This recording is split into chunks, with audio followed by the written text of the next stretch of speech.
હિંગલાજના દર્શન કર્યા। દર્શન કરીને બહાર નીકળતા ગૌ માતા અમે 50 નું ટોળું હતું તો હામેથી આવ્યા અને હામેથી આવીને મારી જોડે આવીને ઉભા રહ્યા। રીચરના આટલા ટોળામાં ગાય આવે નવાઈ કહેવાય, નહીતર આમ ભડકે, પણ કોઈને ઓલું કર્યા વગર 50 ના ટોળામાં હામે છે એક મંદિરના એટલે આવી ચડવાનું એટલે અને પછી તાર સાઈડમાં થઈ ગયા। આપણે સુકન માનીએ છીએ હિન્દુ ધર્મની સંસ્કૃતિ પ્રમાણે। સવારમાં આપણને ગાય મળે ઘરેથી નીકળતા એટલે મોઢામાં ખુશી આવે કે આજે તો બધા જે કામ લઈને નીકળ્યા ને 100% થઈ જશે અને એક આનંદમય દિવસ પસાર થશે। આપ સૌને વિનંતી કરતા લોકસભાની ચૂંટણી છે, અહીં 18 આલમ છો, 18 આલમના આશીર્વાદની જરૂર છે। ઘણી વખત આજે આપણે વરલા નીચે બેઠા છીએ અને છત્રછાયા હમણાં દીકરાઓ યુવાનો આજે તડકે છે, આ બાજુ પણ તડકે છે, ત્યારે છાયો અને તડકો એ એક સમય અને સંજોગો એક ચડાવ ઉતારનો ભાગ દરેકમાં રહેતો હોય છે। ત્યારે આ ચૂંટણી લડવા માટે એવડી મોટી આશા નથી। હું ધારાસભ્ય તરીકે અત્યારે ચાલુ છું, પણ એક સમગ્ર બનાસકાંઠા જિલ્લામાં જયારે બહારના આવીને કોઈ એક જ વ્યક્તિએ એક જ લોકોએ આખા જિલ્લાને બાનમાં લીધો હોય અને બનાસકાંઠા રૂપી વરલા જયારે એ પોતે તડકો અનુભવતો હોય અને એને હળગાવવા માટેનો એક સમાજમાં, ભાઈઓમાં, વર્ગ વિગ્રહમાં, ભેદભાવોમાં, હગાવાલામાં જયારે આગ લગાડવાનું કામ એ કોઈ બહારના લોકો જયારે કરતા હોય ત્યારે એક રાજધર્મ નિભાવવા માટે અમારી સૌની જવાબદારી છે અને બનાસકાંઠા વરલા રૂપીને કોઈ બહારનો આગ ન લગાડી જાય એના માટે કરીને મેદાનમાં તમારા બધા વચ્ચે આવી ભેગા બેઠા છો એટલે એકાબીજાની ઊંઘની જરૂર છે। આજે આ ધનકવાડાનો 18 આલમ, આ 3-4 ગામના તમે બધા આગેવાનો અહીંયા બેઠા છો, એ એકાબીજાને મદદરૂપ બનવાના છો સુખ દુઃખમાં, રાજકારણમાં, સામાજિક કામોમાં, બધી રીતે। અને તમારે એકાબીજા વગર એકાબીજાને ચાલવાનું નથી। ત્યારે મારી આપ સૌને એટલા માટે બે હાથ જોડીને વિનંતી છે કે ભલે હું ઠાકોર સમાજમાંથી આવતી હું, તાલુકા પંચાયતની પ્રમુખની શરૂઆત એ આ દિયોદરથી કરી હતી અને સાહેબે ખૂબ એમની ભાષામાં રમૂજી વાત કરી કે બેન 18 વર્ષની ઉંમરે તાલુકા પંચાયતના પ્રમુખ બનાવ્યા હતા। એ ટાઈમે ભેમાભાઈ ચૌધરી સાહેબ હોય, ગુમાનસિંહ બાપુ હોય, માનસિંહજી બાપુ હોય, એ વખતે આપણા મફજી બાવો હોય, એ વખતના બધા આગેવાનો કે જે એક આ વિસ્તારને સર્વ સમાજના આગેવાનોએ તમામ સમાજની સાથે રહીને નેતૃત્વ પૂરું પાડી અને લોકોનું કામ કર્યું છે। અને જયારે 28 વર્ષ પહેલા 1995 એટલે 28 વર્ષ પહેલા આ દિયોદરના આગેવાનોએ જયારે એને દિલથી લાગણીથી સાહેબે કીધું એમ પકડીને ખુરશી માથે બેહાડી, પણ ભાવના એમની ઊંચી હતી।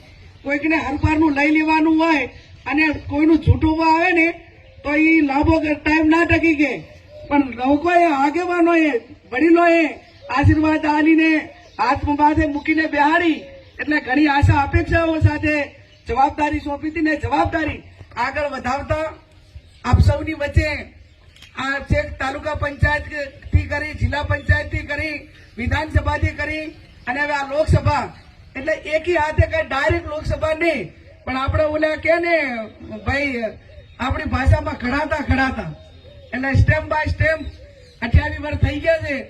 કોઈ એવું ના હોય કે રાજકીય અનુભવ ના હોય, કોઈ એવું ના લાગે કે આગેવાન એના 5 આગેવાનોને લઈને આવ્યા હોય તો એમનું કામ માટે, એમના સન્માન માટે કઈ રીતે એની જોડે વર્તન કરવું જોઈએ, એવું લાગવું જોઈએ કે પ્રજાના પ્રતિનિધિ તરીકે લોકોને શું જરૂર છે, એવું લાગવું જોઈએ પ્રજાના પ્રતિનિધિ તરીકે કે એક નાનામાં નાનો માણસ એ વોટ આપતી વખતે એના વોટનું મતનું મૂલ્યાંકન એટલું છે અને દેશના વડાપ્રધાનનો મતનું મૂલ્યાંકન એટલું છે, એ વાત બહુ સમજીને સત્તામાં આવ્યા પછી એને જાળવી રાખવું પડે અને તમામ સમાજો હળી મળીને રહે, ભાઈચારાની ભાવના રાખે અને એમાં કઈ વર્ગ વિગ્રહ ના થાય એ જવાબદારી જે તે આગેવાનની હોય છે।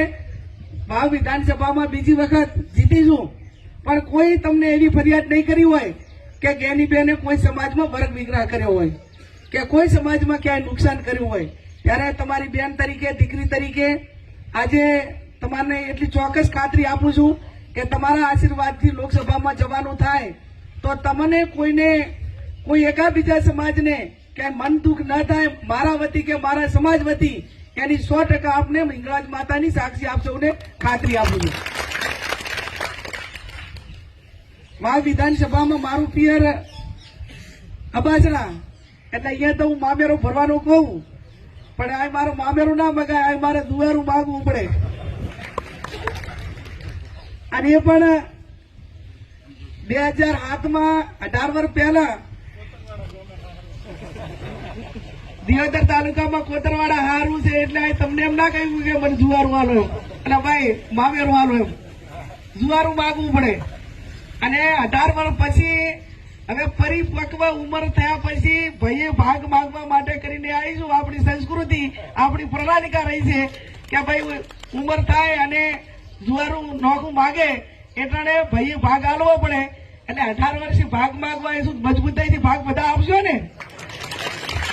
એટલે ભાગમાં બીજું કઈ નહીં જોતું, હાથ બારના ઉતારોમાં કે એમાં કઈ નામ નહીં રાખો તો ચાલશે.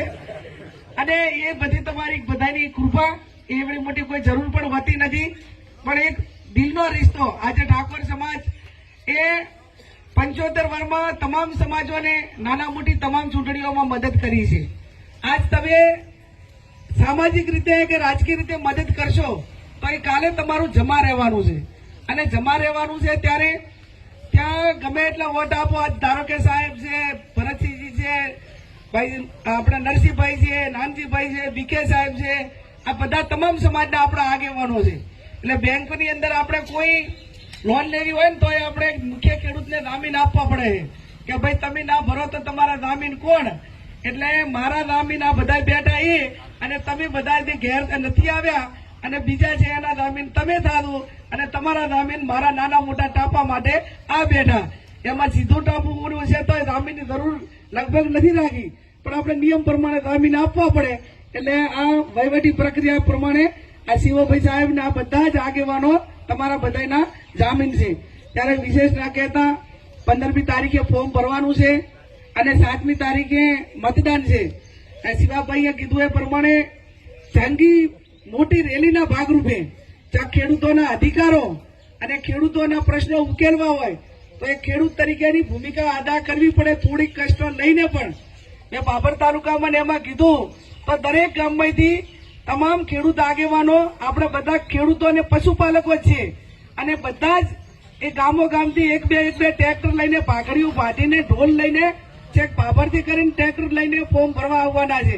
આજ તમે હરિયાણા હોય, પંજાબ હોય, એ ખેડૂતો એમના MSP ના ભાવ હોય, એમના સરકાર પાસેની માગણી હોય તો 700 જેટલા ખેડૂતો એ ગોળીએથી વિંધાઈ ગયા, પણ એમણે સરકાર સામે પીછેહટ ના કરી અને સરકારે એમને જે માગણી હતી એ પ્રમાણે સંતોષકારક જે માગણી હતી એ માગણી સરકારે સ્વીકારવી પડી.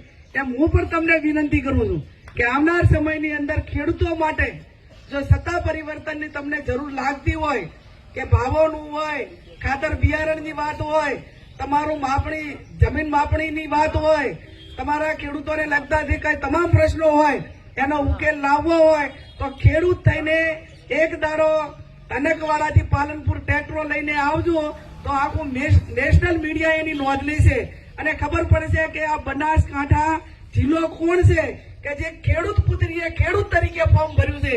અને 1000 ટ્રેક્ટરોની લાઈન એ ડીસાથી કરીને એક છેલ્લું ટ્રેક્ટર ડીસા હોય અને પહેલું ટ્રેક્ટર પાલનપુર હોય. ડ્રોન કેમેરાથી મીડિયા વાળાને બધાને એનું કવરેજ લેવું પડે. એવો એક દાડો કાઢા થઈને તમે બધા મહેનત કરો તો 100% એનાથી બીજો પણ મોટો ફાયદો થાય. ફાયદો ચીયો થાય? એક દાડે 70,000 વોટ વધી જાય. અને 70,000 વોટ સી રીતે વધે બીકે સાહેબ ખબર છે કે 1000 ટ્રેક્ટરની રેલી જોઈ અને સામે જે અનિર્ણાયક ભીતળી ઉપર ચડીને બેહવા વાળા દરેક વિધાનસભામાં 10,000 હોય અને 10,000 શેની વાટ જોઈને બેઠા હોય કે માહોલ કઈ બાજુ છે. માહોલ જોયો નથી કે અણકા કૂદકો માર્યો નથી. એટલે એક વિધાનસભામાં 10,000 વોટ અને 7 વિધાનસભાની સીટો 70,000 વોટ એક ટ્રેક્ટરની રેલીમાં ફોર્મ ભરાવા જવાથી એક જ દાડે વધારો થાય કે ના થાય? એટલે આ નિર્ણાયક ના કે હવે ભાઈ આપણે કઈ વોટ લેવી નથી, આવડું મોટું જનસમર્થન મળતું હોય, આવડી ખેડૂતોની માંગણી હોય તો આપણે પણ એની અંદર સામેલ થઈ જઈએ. એટલે કદાચ તમને બધાને એમ લાગતું છે કે બેન ટ્રેક્ટરમાં કે છે, પણ પંજાબનો દાખલો લેજો, હરિયાણાનો દાખલો લેજો, અને આપણા માટે આવનાર સમય માટે એક દાડો કષ્ટીનો કદાચ તમને પડશે, પણ એનું પરિણામ એ આવનાર સમયમાં તમારા બધા ખેડૂતો માટે મજબૂતાઈથી આવે. ધારો મનમોહનસિંહજીની સરકાર હતી તો એક ધડાકે ખેડૂતોના દેવા માફ કર્યા, કપાસના 500 હતા તો એ ટાઈમે સીધા 1100 રૂપિયા એ વખતે મનમોહનસિંહજીની સરકારમાં કર્યો. મંડળીઓ હોય, ક્યાંક સેવાની વાત હોય, ક્યાંક વ્યાજ માફી હોય, એ ટાઈમે આ 0 વ્યાજથી જે લોન આપવાની શરૂઆત એ મનમોહનસિંહજીએ કેન્દ્રની સરકાર હતી કોંગ્રેસની એ ટાઈમે નક્કી કર્યું કે 2 લાખ 3 લાખ સુધીનું ટોકે મુદતનું ધિરાણ ખેડૂતોને આપવાનું થતું હોય તો એ વિના વ્યાજે એ વખતે કેન્દ્રની સરકારે પેકેજ આપ્યું. અને એટલા માટે કે આજ સુધી આ તમામને આપવું પડે છે. એના પહેલા તમે આ બધા જ ખેડૂતો છો કે એના પહેલા આપણને 0 વ્યાજથી લોન મળતી નથી. એટલે ખેડૂતોના હિતમાં પણ આપ સૌ ખભે ખભો મિલાવીને 15મી તારીખે આવજો. આપ ખૂબ મોટી સંખ્યામાં હાજર રહી અમારું ભવ્ય સન્માન કર્યું. તમામ સમાજના આગેવાનો હાજર રહ્યા એ બદલ આપ સૌનો ખૂબ ખૂબ હૃદયપૂર્વક આભાર વ્યક્ત કરું.